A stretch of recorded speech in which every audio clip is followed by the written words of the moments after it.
Hola, for today's video is all about Lekeitio. It's a small town just in maybe 25 minutes from our house. So, if you travel to the Basque country or the Basque coast of northern Spain, between rugged cliffs and emerald hills, you'll find a small fishing town called Lekeitio. At first glance, it's all charm.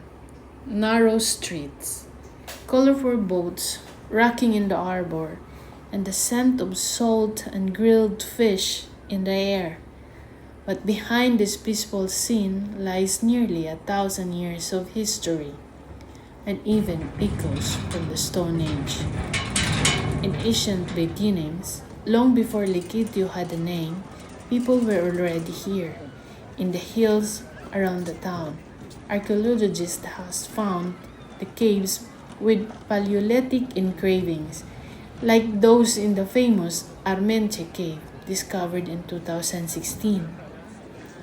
These ancient lines carved 1400 years ago show horses, bison, and deer, proof that early humans made this coastline their home. Fast forward a few thousand years, and the Basque who lived here became skilled seafarers, hunting whales, fishing the cold Atlantic, and trading along the northern coast. By the time of the Romans, the stretch of land was known more for its forest and fishing than their cities. The birth of town, the history of Lekeitio as a real town begins in 1325, when King Alfonso VI of Castile granted it official town status that was known as Carta Puebla. That charter made Lekeitio a vela, giving it the right to trade, build ships, and govern itself. Its position of the mouth of the Lea River and along the Bay of Biscay made it perfect for maritime life. The town sailor fished, built ships, and traded goods with ports as far away as Brittany and Flanders. Lekeitio's old quarter still hints at this medieval period. The maze of stone streets, the harbor, and above all the Basilica of Santa Maria la Asunción, built in the 15th century, it's one of the finest Gothic churches in the Basque Country, with a golden altarpiece that glows like sunlight of the sea. In the age of whales and sailors, by 15th to 16th centuries, Lekeitio was thriving. The Basques were Europe's greatest whalers, and men of Lekeitio were part of that history. They crossed the Atlantic to the waters of Newfoundland and Labrador, hunting whales and fishing cod long before Columbus sailed west. At home, the town Stingray buzzed also, with be. shipbuilders, Mira, there's a stingray. traders, and fishermen.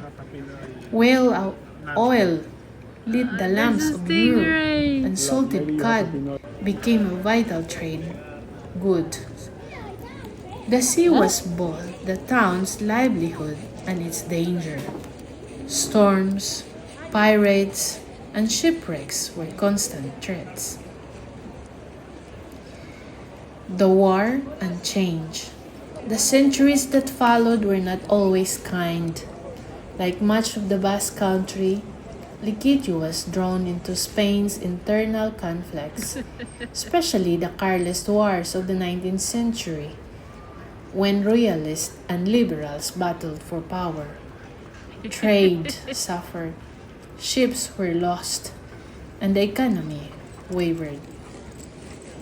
By the town endured, and as the guns fell silent, a new kind of visitor began to arrive. Not fishermen, but holiday makers. In the late 1800s, Lekeitio's quiet charm and mild climate caught the attention of Spain's elite. Even Queen Isabel II and members of the royal family came to spend their summers here. Elegant villas and hotels began to appear along the coast. transforming the once humbled fishing village into a seaside retreat. The 20th century holding into identity. The 20th century brought both progress and hardships. Fishing remained central. Sardines, anchovies, and tuna filled the boats in Lekeitio's harbor, but industrialization elsewhere, in Bilbao and in inland Basque towns, began to draw away younger generations.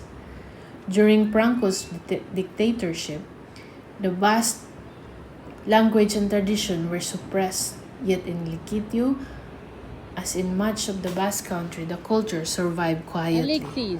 Spoken at home, sung in private, remembered in festivals. When democracy returned in the late 1970s, Lekeitio proudly reclaimed its identity. Today, Lekeitio is a town that feels timeless. Fishing boats still bobbed in the harbor, but now they share space with sailboats and tourist kayaks. Visitors stroll along the seafront, eat grilled fish on small taverns, and walk across the sand of the Islas San Nicolas, the islands, that reachable only at low tide. And every September, the town's widest tradition comes alive, and Tsar Igona, Goose Day.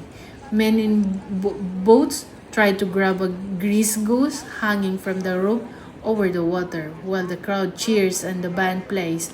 It's controversial today, but it's also a reminder of centuries of Basque festival spirit, bold, loud, and deeply communal. In the spirit of the sea, if there's one thing that defines Lekeitio across the ages, it's the sea. The sea fed the town, made it rich, tested its courage, and shaped its culture. From prehistoric artists to medieval sailors, from royal visitors to modern travelers, Lekeitio has always balanced tradition and change, anchored always to the rhythm of the waves. So next time you stand on the harbor walls and watch the sand sink into the Bay of Biscay, you'll see more than pretty view. You'll see 1,000 years of human resilience, hitched into the cliffs, whispered the tides and spoken proudly in the Basque language, Yoskera. So, that's it for today. I hope you enjoy Lekeitio, and I'm hoping that I will see you again tomorrow for another video of my travels. This is Ate Ida saying, remember, God will take you places you never dreamed of. Just have faith and believe. Until tomorrow again, buenos dias, buenas tardes, buenos noches, hasta mañana.